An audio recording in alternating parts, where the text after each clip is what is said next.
ਸਤਿ ਸ਼੍ਰੀ ਅਕਾਲ। ਖਬਰ ਪੜਤਾਲ ਵੇਖ ਰਹੇ ਹੋ ਤੁਸੀਂ ਤੇ ਮੈਂ ਹਾਂ ਗਗਨਦੀਪ ਸਿੰਘ ਲੈ ਕੇ ਹਾਜ਼ਰ ਹਾਂ ਪੰਜਾਬ ਦੇ ਖਾਸ ਮਸਲੇ ਕਿਸਾਨੀ ਸੰਘਰਸ਼ ਦੇ ਵੱਲ ਵੀ ਅੱਜ ਰੁਕ ਕਰਾਂਗੇ ਕਿਉਂਕਿ ਕਿਸਾਨ ਜਥੇਬੰਦੀਆਂ ਦੇ ਵੱਲੋਂ ਪ੍ਰੈਸ ਵਾਰਤਾ ਕੀਤੀ ਗਈ ਹੈ ਤੇ ਗੱਲ ਕਰਾਂਗੇ ਸਿਆਸੀ ਬਿਆਨਾਂ ਦੀ ਵੀ, ਜਿਨ੍ਹਾਂ ਬਿਆਨਾਂ ਨੂੰ ਲੈ ਕੇ ਤਰਥੱਲੀ ਮਚੀ ਹੋਈ ਹੈ। ਸੋ ਸਭ ਤੋਂ ਪਹਿਲਾਂ ਕਿਸਾਨ ਜਥੇਬੰਦੀਆਂ ਦੇ ਸੰਘਰਸ਼ ਦੇ ਵੱਲ ਵਧਾਂਗੇ। ਡੱਲਾ ਜੀ, ਪਹਿਲਾਂ ਗੱਲ ਕਰਾਂਗੇ ਕਿਸਾਨੀ ਅੰਦੋਲਨ ਦੇ ਲਈ ਜਿਹੜੀ ਪ੍ਰੈਸ ਕਾਨਫਰੰਸ ਦੀ ਗੱਲ ਹੋ ਰਹੀ ਹੈ। ਪ੍ਰੈਸ ਕਾਨਫਰੰਸ ਦੇ ਵਿੱਚ ਕੀ ਕੁਝ ਖਾਸ ਰਿਹਾ ਜੋ ਬੀਤੇ ਦਿਨੀ ਕਿਸਾਨ ਜਥੇਬੰਦੀਆਂ ਨੇ ਕੀਤੀ ਹੈ? देखो गगन, बड़ा तुसी अहम सवाल किया है और ਪ੍ਰੈਸ ਕਾਨਫਰੰਸ ਦੇ ਸਮੇਂ ਵੱਖ-ਵੱਖ ਪੱਤਰਕਾਰਾਂ ਨੇ ਪੁੱਛਿਆ ਅੱਜ ਗਗਨ ਕਿਸਾਨਾਂ ਨੂੰ ਕਿ ਸਰਕਾਰ ਕਹਿ ਰਹੀ ਹੈ ਕਿ ਅਸੀਂ ਗੱਲਬਾਤ ਕਰਨਾ ਚਾਹ ਰਹੇ ਹਾਂ, ਅਸੀਂ ਪ੍ਰਸਤਾਵ ਭੇਜਿਆ ਹੈ। ਕਿਸਾਨ ਕਹਿੰਦੇ ਅਸੀਂ ਤਾਂ ਉਹ ਪ੍ਰਸਤਾਵ ਨੂੰ ਰੱਦ ਕਰ ਚੁੱਕੇ ਹਾਂ। ਸਰਕਾਰ ਕਹਿ ਰਹੀ ਹੈ ਕਿ ਉਹ ਪ੍ਰਸਤਾਵ ਤੇ ਪੁਨਰ ਵਿਚਾਰ ਕਰੋ। ਕਿਸਾਨ ਕਹਿੰਦੇ ਅਸੀਂ ਪਹਿਲਾਂ ਹੀ ਰੱਦ ਕਰ ਚੁੱਕੇ ਹਾਂ, ਅਸੀਂ ਪਹਿਲਾਂ ਹੀ ਆਪਣੀਆਂ ਮੰਗਾਂ ਤੁਹਾਨੂੰ ਸੌਂਪ ਚੁੱਕੇ ਹਾਂ। ਸੋ ਹੁਣ ਫੈਸਲਾ ਸਰਕਾਰ ਨੇ ਕਰਨਾ ਹੈ ਕਿ ਉਹ ਕਾਨੂੰਨ ਰੱਦ ਕਰਦੀ ਹੈ ਜਾਂ ਨਹੀਂ। ਔਰ ਗਗਨ ਦੇਖੋ, ਕਿਸਾਨਾਂ ਦੀ ਗੱਲ ਦੇ ਨਾਲ ਮੈਂ ਬਿਲਕੁਲ ਸਹਿਮਤ ਹਾਂ।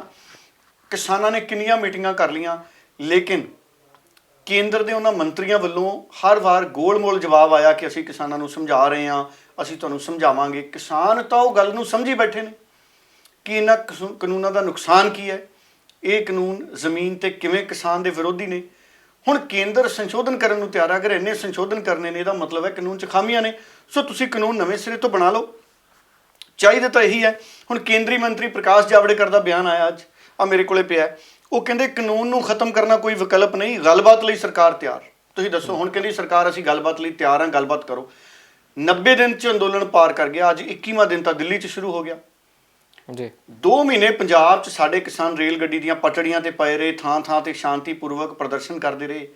ਇੱਕ ਸੱਦਾ ਨਹੀਂ ਕੇਂਦਰ ਨੇ ਮਾਰਿਆ, ਕੇਂਦਰ ਦੇ ਮੰਤਰੀ ਨਹੀਂ ਮਿਲੇ। ਉਹ ਤਾਂ ਜਦੋਂ ਦਬਾਅ ਵਧਿਆ, ਰੇਲ ਗੱਡੀਆਂ ਰੁਕੀਆਂ ਤਾਂ ਮੀਟਿੰਗ ਹੋਈ ਉੱਥੇ ਜੀ। ਪਹਿਲਾਂ ਤਾਂ ਖੇਤੀ ਸਕੱਤਰ ਹੀ ਸਮਝਾਉਣ ਲੱਗ ਗਿਆ ਸੀ ਵੀ ਮੈਂ ਹੀ ਤੁਹਾਨੂੰ ਸਮਝਾ ਦਿੰਦਾ। ਹੁਣ ਇੱਕ ਅਫਸਰ ਕੀ ਸਮਝਾਊਗਾ?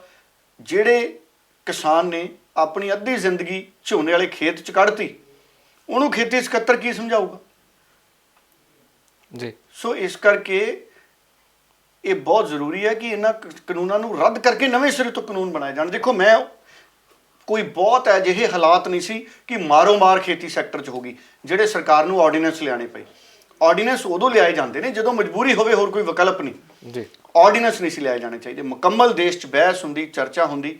ਸੋ ਹੁਣ ਕਿਸਾਨਾਂ ਦਾ ਸਟੈਂਡ ਸਪਸ਼ਟ ਹੈ ਔਰ ਹੁਣ ਕੇਂਦਰ ਸਰਕਾਰ ਕਹਿ ਰਹੀ ਹੈ ਕਿ ਅਸੀਂ ਗੱਲ ਕਰਨ ਲਈ ਤਿਆਰ ਹਾਂ, ਪਰ ਕਿਸਾਨ ਕਹਿੰਦੇ ਅਸੀਂ ਤਾਂ ਕਾਨੂੰਨ ਰੱਦ ਚਾਹੁੰਦੇ ਹਾਂ। ਸੋ ਇਹ ਰੇੜਕਾ ਵੱਧ ਰਿਹਾ ਔਰ ਅੰਦੋਲਨ ਵੀ ਲਗਾਤਾਰ ਮੰਗ ਰਿਹਾ। ਬਹੁਤ ਵੱਡੀ ਗਿਣਤੀ 'ਚ ਲੋਕ ਨੇ ਜਿਹੜੇ ਅੰਦੋਲਨ ਦੇ ਸਮਰਥਨ 'ਚ ਹੋਰ ਆ ਰਹੇ ਨੇ। ਮੈਂ ਆ ਚੰਡੀਗੜ੍ਹੋਂ ਲੁਧਿਆਣੇ ਗਿਆ ਸਵੇਰੇ ਤਾਂ ਦੇਖਿਆ ਕਿੱਡੀ ਵੱਡੀ ਗਿਣਤੀ ਦੇ ਵਿੱਚ ਕਈ ਥਾਂ ਮੈਂ ਪੰਜਾਬ ਖੇਤੀਬਾੜੀ ਯੂਨੀਵਰਸਿਟੀ ਦੇ ਬਾਹਰ ਮੁੰਡੇ ਰਾਤ ਨੂੰ ਮੈਂ ਦੇਖੇ, ਉਹ ਹੱਥ 'ਚ ਇਹਨਾਂ ਖੇਤੀ ਕਾਨੂੰਨਾਂ ਦੇ ਖਿਲਾਫ ਸ਼ਾਂਤੀਪੂਰਵਕ ਪ੍ਰੋਟੈਸਟ ਕਰ ਰਹੇ ਸੀ ਜੀ।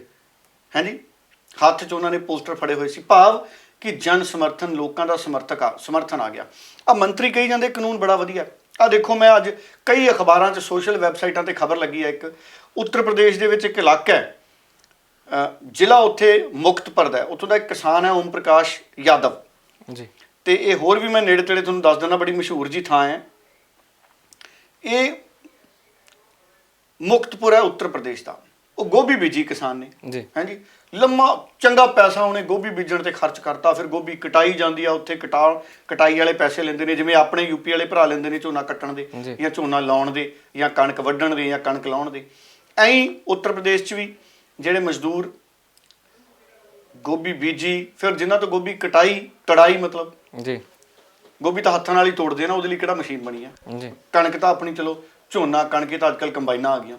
ਹੁਣ ਉਹ ਗੋਭੀ ਜਦੋਂ ਤੜਾਈ ਤੇ ਉਹ ਸਾਫ਼ ਸੁਫ ਕਰਕੇ ਫਿਰ ਬੋਰੀਆਂ 'ਚ ਭਰਦੇ ਆ, ਬੋਰੀਆਂ ਦਾ ਵੀ ਖਰਚਾ ਹੁੰਦਾ। ਸੋ ਲੱਖ ਰੁਪਏ ਤੋਂ ਜ਼ਿਆਦਾ ਉਸ ਵਿਅਕਤੀ ਨੇ, 1-2 ਲੱਖ ਰੁਪਏ ਲਾਤੇ ਗੋਭੀ ਦੀ ਫਸਲ ਤੇ ਜੀ। ਤੇ ਜਦੋਂ ਐਡੇ ਯਤਨ ਕਰਕੇ ਉਹ ਕਿਸਾਨ ਮੰਡੀ 'ਚ ਲੈ ਕੇ ਗਿਆ ਗੋਭੀ, ਹੈ ਜੀ, ਕਿਲੋ 1 ਰੁਪਏ ਕਿਲੋ ਗੋਭੀ ਦਾ ਮੁੱਲ ਆਇਆ ਜੀ। 1 ਰੁਪਏ ਕਿਲੋ ਗੋਭੀ ਦਾ ਮੁੱਲ ਲੱਗਿਆ ਜੀ ਮੰਡੀ 'ਚ ਉੱਤਰ ਪ੍ਰਦੇਸ਼ 'ਚ। ਇਹ ਕਹਿੰਦੇ ਕਾਨੂੰਨ ਬੜੇ ਫਾਇਦੇਮੰਦ ਹੈ। ਠੀਕ ਹੈ, ਹਰ ਕਾਨੂੰਨ ਦੇ ਫਾਇਦੇ, ਨਫੇ, ਨੁਕਸਾਨ ਦੇਰ ਨਾਲ ਪਤਾ ਲੱਗਦੇ ਨੇ, ਪਰ ਇਸ ਕਾਨੂੰਨ ਬਾਰੇ ਪਹਿਲਾਂ ਹੀ ਇੰਨੇ ਜ਼ਿਆਦਾ ਸ਼ੰਕੇ ਨੇ, ਹੈ ਜੀ, ਇੰਨੇ ਜ਼ਿਆਦਾ ਸ਼ੰਕੇ ਨੇ ਕਿਸਾਨਾਂ ਦੇ ਤਜਰਬੇ 'ਚੋਂ। ਇਸ ਕਰਕੇ ਕਾਨੂੰਨ ਰੱਦ ਕਰਨੇ ਚਾਹੀਦੇ ਨੇ। ਹੁਣ ਦੇਖੋ, ਉੱਤਰ ਪ੍ਰਦੇਸ਼, ਬਿਹਾਰ, ਮਾਫ ਕਰਨਾ, ਇਹ ਬਿਹਾਰ 'ਚ ਹੈ। ਇਹ ਬਿਹਾਰ ਦੀ ਗੱਲ ਹੈ, ਮੈਂ ਉੱਤਰ ਪ੍ਰਦੇਸ਼ ਕਹਿ ਗਿਆ। ਇਹ ਬਿਹਾਰ ਦੇ ਕਿਸਾਨ ਦੀ ਗੱਲ ਹੋ ਰਹੀ ਸੀ। ਸੋ ਬਿਹਾਰ 'ਚ ਆਹ ਹਾਲ ਹੈ ਤੁਸੀਂ ਦੇਖੋ, ਮੈਂ ਕੱਲ ਵੀ ਕਿਹਾ ਸੀ, ਪਰਸੋਂ ਵੀ, ਝੋਨਾ 1000 ਰੁਪਏ ਕੁਇੰਟਲ ਵਿਕਦਾ ਉੱਥੇ ਸਾਡੇ ਬਿਹਾਰ ਵਾਲੇ ਭਰਾ ਦਾ। ਜੀ ਦੱਸੋ ਕਿੱਦਾਂ ਦੀ ਗੱਲ ਹੈ ਜੀ? ਫੇਰ ਕਾਨੂੰਨ ਕਿਹੜੇ ਪਾਸਿਓਂ ਵਧੀਆ ਹੈ? ਪੂਰੇ ਖੇਤੀਬਾੜੀ ਸੈਕਟਰ ਨੂੰ ਪੁਨਰ ਵਿਚਾਰ ਕਰਨਾ ਚਾਹੀਦਾ ਪੂਰੇ ਮੁਲਕ 'ਚ। ਪੂਰੇ ਮੁਲਕ 'ਚ ਇੱਕ ਅਜਿਹਾ ਪ੍ਰਬੰਧ ਬਣਾਇਆ ਜਾਵੇ ਜਿਹਦੇ ਨਾਲ ਸੂਬੇ ਐਮਐਸਪੀ ਤੇ ਫਸਲਾਂ ਖਰੀਦਣ। ਸਰਕਾਰ ਫਸਲ ਖਰੀਦ ਕੇ ਕਿਸਾਨਾਂ ਤੋਂ ਜਿਹੜੇ ਮਰਜ਼ੀ ਟੱਬਰ ਨੂੰ ਦੇ ਸਾਡੇ ਭਾਅ ਦੀ ਕਿਸੇ ਦੂਜੇ ਮੁਲਕ ਨੂੰ ਭੇਜ ਦੇਣ, ਜੀ ਅਸੀਂ ਤਾਂ ਆਪਣੇ ਖਾਣ ਜੋਗੀ ਰੱਖ ਹੀ ਲੈਣੀ ਹੈ ਕਿਸਾਨਾਂ ਨੇ। ਸੋ ਭਾਵ ਸਰਕਾਰ ਖਰੀਦ ਦੇ ਪ੍ਰਬੰਧ ਦੀ ਅਗਵਾਈ ਕਰੇ। ਹਾਂ, ਅਗਰ ਸਰਕਾਰ ਦੂਜਾ ਪ੍ਰਬੰਧ ਚਾਹੁੰਦੀ ਹੈ, ਉਹ ਪ੍ਰਬੰਧ ਹੌਲੀ ਹੌਲੀ ਤਿਆਰ ਹੋਊਗਾ, ਕਿਸਾਨਾਂ ਨੂੰ ਭਰੋਸੇ 'ਚ ਲੈ ਕੇ ਤਿਆਰ ਹੋਊਗਾ। ਅੱਜ ਤੱਕ ਸੁਬਰਾਮਨੀਅਮ ਸਵਾਮੀ ਦੀਆਂ ਸਿਫਾਰਸ਼ਾਂ ਇੰਨੇ ਬਿਨ ਲਾਗੂ ਨਹੀਂ ਹੋਈਆਂ ਜੀ। ਸੁਬਰਾਮਨੀਅਮ ਸਵਾਮੀ ਦੀ ਰਿਪੋਰਟ ਲਾਗੂ ਨਹੀਂ ਹੋਈ, ਅੰਨਾ ਹਜ਼ਾਰੇ ਨੇ ਚਿੱਠੀ ਲਿਖੀ ਉੱਤੇ ਦੁਬਾਰਾ। ਸੋ ਇਸ ਕਰਕੇ ਕਿਸਾਨ ਭਰੋਸਾ ਕਿੱਥੋਂ ਕਰਨ? ਸਾਡੇ ਕਈ ਲੀਡਰ ਨੇ, ਉਹ ਕਹਿੰਦੇ ਜੀ ਮੋਦੀ ਜੀ ਨੇ ਕਹਿ ਦਿਆ ਤਾਂ ਭਰੋਸਾ ਕਰਨਾ ਚਾਹੀਦਾ ਜੀ। ਮੋਦੀ ਜੀ ਕਹਿੰਦੇ ਸੀ 2022 ਤੱਕ ਹਰ ਕਿਸੇ ਕੋਲੇ ਘਰ ਹੋਊਗਾ। ਆ 2 ਸਾਲ ਰਹਿ ਗਏ, 2 ਸਾਲਾਂ 'ਚ ਘਰ ਕਿਵੇਂ ਆਜੂ ਹਰ ਕਿਸੇ ਕੋਲੇ ਜੀ? ਆ 2020 ਤਾਂ ਮੁਕਾ ਗਿਆ ਸੀ, ਆ 2 ਸਾਲਾਂ 'ਚ ਹਰ ਵਿਅਕਤੀ ਕੋਲੇ ਘਰ ਕਿਵੇਂ ਆਜੂ? ਗਗਨ ਜੀ ਦੱਸੋ, ਆਜੂ? ਜੀ ਬਿਲਕੁਲ ਹੈ ਜੀ। ਤੁਹਾਡੇ ਕੋਲ ਆਪਣੇ ਨਾਂ ਤੇ ਹੈ? ਨਹੀਂ, ਬਿਲਕੁਲ ਆਜੂ 2 ਸਾਲ 'ਚ? ਲੱਗਦਾ ਨਹੀਂ, ਲੱਛਣ ਹੀ ਹੈ ਨਹੀਂ ਕੋਈ। ਹੈ ਜੀ। ਅਸੀਂ ਬਹੁਤ ਮਿਹਨਤਾਂ ਕਰਦੇ ਹਾਂ, ਪਰ ਇਹ ਮਿਹਨਤ 2 ਸਾਲ 'ਚ ਘਰ ਨਹੀਂ ਦੇ ਸਕਦੀ ਜੀ। ਇਹ ਲੰਮਾ ਸਮਾਂ ਹਜੇ ਲੱਗ ਸਕਦਾ। ਪਰ ਪ੍ਰਧਾਨ ਮੰਤਰੀ ਸਾਹਿਬ ਕਹਿੰਦੇ ਸੀ ਵੀ ਮੈਂ ਦੇਸ਼ 'ਚ ਐਡੀ ਤਰੱਕੀ ਕਰ ਦੂੰ, 2022 ਤੱਕ ਹਰ ਇੱਕ ਨੂੰ ਘਰ ਮਿਲੂ, ਹਰ ਇੱਕ ਕੇ ਪਾਸ ਆਪਣਾ ਘਰ ਹੋਗਾ। 15 ਲੱਖ ਵਾਲਾ ਜ਼ਿਕਰ ਵੀ ਹੁੰਦਾ ਵੀ ਚਲੋ 15 ਲੱਖ ਵਾਲੀ ਤਾਂ ਮੈਂ ਫੇਰ ਚਲੋ ਕਹਿ ਦਿੰਦਾ, ਉਹਨਾਂ ਨੇ ਮੰਨ ਲਿਆ ਸੀ ਵੀ ਉਹ ਜੁਮਲਾ ਸੀ। ਜੀ। ਕਈ ਲੀਡਰ ਇਹਨਾਂ ਦੇ ਬੀਜੇਪੀ ਵਾਲੇ, ਚਲੋ ਉਹਨੂੰ ਮੈਂ ਗੰਭੀਰਤਾ ਨਾਲ ਨਹੀਂ ਲੈਂਦਾ, ਕਿਉਂਕਿ ਜੇ ਕਾਲਾ ਧਨ ਬਾਹਰ ਲੱਭਿਆ ਹੋਊਗਾ ਜੀ, ਹੈ ਜੀ, ਕਾਲਾ ਧਨ ਵੀ ਕੀ ਪਤਾ ਬਾਹਰ ਕਿੰਨਾ ਸੀ, ਕੀ ਪਤਾ ਉਹ 'ਚ ਚਿੱਟਾ ਹੀ ਜ਼ਿਆਦਾ ਹੋਵੇ ਜਾਂ ਪੀਲਾ ਹੀ ਜ਼ਿਆਦਾ ਹੋਵੇ। ਜੀ। ਇਹ ਵੀ ਸਿਆਸੀ ਗੱਲਾਂ ਹੀ ਹੁੰਦੀਆਂ ਵੀ ਇੰਨਾ ਕਾਲਾ ਧਨ ਸਵਿਟਜ਼ਰਲੈਂਡ ਪਿਆ। ਜੀ। ਹੈ ਜੀ। ਕੌਣ ਲੈ ਗਿਆ ਫਿਰ? ਉਹ ਕਿਤੇ ਲੋਕਰਾਂ 'ਚ ਬਿੱਲੀ ਨਾ ਖਾ ਗਈ ਹੋਵੇ। ਜੀ। ਜਿਹਦਾ ਹੈ ਕੋਈ ਲੈਂਡ ਲੋਨ ਤਾਂ ਜਾਊਗਾ ਜਾਂ ਨਹੀਂ ਜਾਊਗਾ? ਬਿਲਕੁਲ। ਸੋ ਮਾੜੇ ਮੋਟੇ ਕਿਸੇ ਨੇ ਜਮ੍ਹਾਂ ਕਰਾਏ ਹੋਣੇ ਆ, ਹੁਣ ਕੀ ਪਤਾ ਕਿੰਨੇ ਆ ਜੀ, ਹੋ ਸਕਦਾ ਬਹੁਤ ਜ਼ਿਆਦਾ ਹੋਣ। ਜੇ ਬਹੁਤ ਜ਼ਿਆਦਾ ਸੀ ਤੇ ਸਾਡੀ ਸਰਕਾਰ ਨੂੰ ਟਰੱਕ ਭਰ ਲਿਆਉਣੇ ਚਾਹੀਦੇ ਸੀ, ਜਿਵੇਂ ਸੁਖਬੀਰ ਕਹਿੰਦਾ ਸੀ ਜੀ ਕਿ ਅਰੁਣ ਜੇਤਲੀ ਸਾਹਿਬ ਤੋਂ ਨੋਟਾਂ ਦੇ ਟਰੱਕ ਭਰ ਮੰਗਾਵਾਂਗੇ, ਇੱਕ ਟਰਾਲੀਆਂ ਕਹਿੰਦਾ ਸੀ, ਟਰੱਕ। ਹੁਣ ਇਸ ਕਰਕੇ ਇਹ ਕਿਸਾਨ ਕਿਵੇਂ ਭਰੋਸਾ ਕਰੇ? ਕਿਸਾਨ ਨੂੰ ਭਰੋਸਾ ਨਹੀਂ ਹੋ ਰਿਹਾ ਜੀ। ਇਹੀ ਦਿੱਕਤ ਹੈ, ਕਿਸਾਨ ਨੂੰ ਭਰੋਸਾ ਨਹੀਂ ਹੈਗਾ। ਇਸ ਕਰਕੇ ਕਾਨੂੰਨ ਰੱਦ ਕਰਕੇ ਕਿਸਾਨਾਂ ਨੂੰ ਭਰੋਸੇ 'ਚ ਲੈ ਕੇ ਕਾਨੂੰਨ ਬਣਾਉਣੇ ਚਾਹੀਦੇ ਨੇ। ਸਰਕਾਰ ਦੀ ਵੀ ਸ਼ੋਭਾ ਹੈ ਉਹਦੇ 'ਚ, ਸਰਕਾਰ ਨੂੰ ਲੋਕ ਬਹੁਤ ਧੰਨਵਾਦ ਹੋਣਗੇ ਸਰਕਾਰ ਦੇ। ਜੀ ਬਿਲਕੁਲ। ਤੇ ਡਾਲਾ ਜੀ, ਇਸ ਦੇ ਨਾਲ ਹੀ 9 ਮਾਸ ਦੇ ਰਿਸ਼ਤਿਆਂ ਦੀ ਗੱਲ ਜਿਹੜੇ ਕਰਦੇ ਸੀ, ਉਹ ਅੱਜ ਕੱਲ੍ਹ ਕਾਫੀ ਖੱਟੇ ਬਿਆਨ ਉਹਨਾਂ ਦੇ ਵੱਲੋਂ ਆ ਰਹੇ ਨੇ ਇੱਕ ਦੂਜੇ ਦੇ ਲਈ। ਕਿਸ ਤਰ੍ਹਾਂ ਵੇਖ ਰਹੇ ਹੋ ਸੁਖਬੀਰ ਬਾਦਲ ਹੋਣਾ ਦੇ ਬਿਆਨ ਨੂੰ? ਸੁਖਬੀਰ ਬਾਦਲ ਕਹਿੰਦਾ ਦੇਖੋ ਕਿ ਭਾਰਤੀ ਜਨਤਾ ਪਾਰਟੀ ਅਸਲੀ ਟੁਕੜੇ ਗੈਂਗ ਹੈ ਜੀ। ਦੇਖੋ ਸੁਖਬੀਰ ਬਾਦਲ ਨੇ ਕਿੱਡੀ ਵੱਡੀ ਗੱਲ ਕਰਤੀ ਜੀ ਭਾਰਤੀ ਜਨਤਾ ਪਾਰਟੀ ਲਈ ਜੀ। ਔਰ ਭਾਰਤੀ ਜਨਤਾ ਪਾਰਟੀ ਦੇ ਲੀਡਰ ਬੜੇ ਗੁੱਸੇ ਆ ਸੁਖਬੀਰ ਦੇ ਇਸ ਬਿਆਨ ਤੇ। ਹੈ ਜੀ। ਜੀ।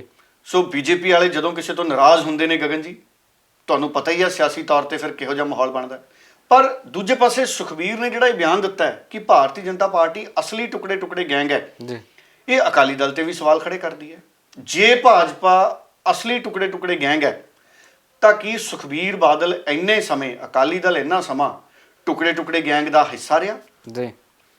ਉਦੋਂ ਤਾਂ ਇਹਨਾਂ ਨੇ ਵਿਰੋਧ ਨਹੀਂ ਕੀਤਾ। ਕੀ ਉਦੋਂ ਭਾਜਪਾ ਟੁਕੜੇ ਗੈਂਗ ਨਹੀਂ ਸੀ?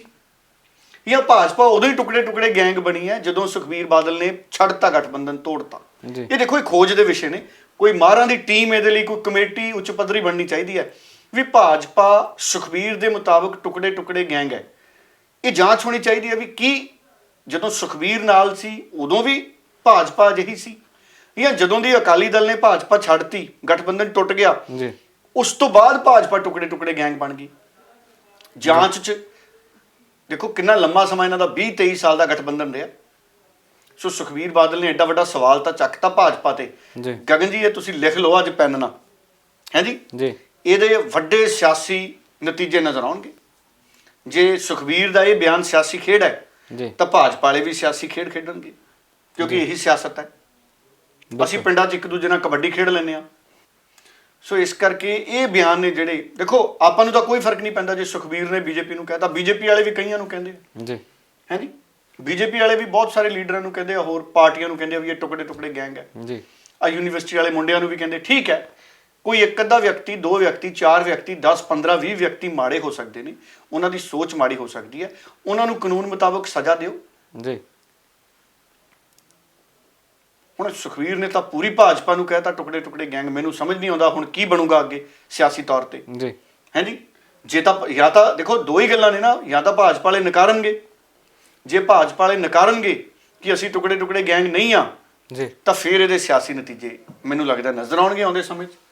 ਤੇ ਭਾਜਪਾ ਮੰਨ ਸਕਦੀ ਨਹੀਂ, ਕਿਉਂਕਿ ਉਹ ਤਾਂ ਦੇਸ਼ ਭਗਤ ਪਾਰਟੀ ਹੈ।